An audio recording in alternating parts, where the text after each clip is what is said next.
How to share Netflix account with friends.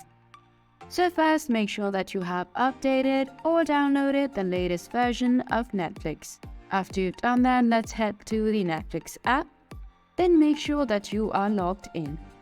Now that you have landed in this interface, there are about 4 or 5 accounts and profiles that you can create that will be based on your subscription. So if you want to share or add any one of your friends, all you have to do is make a profile for them.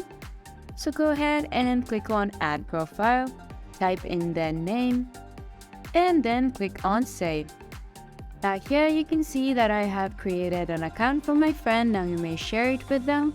And whenever they log in into Netflix, they can just go to their account and watch whatever they want.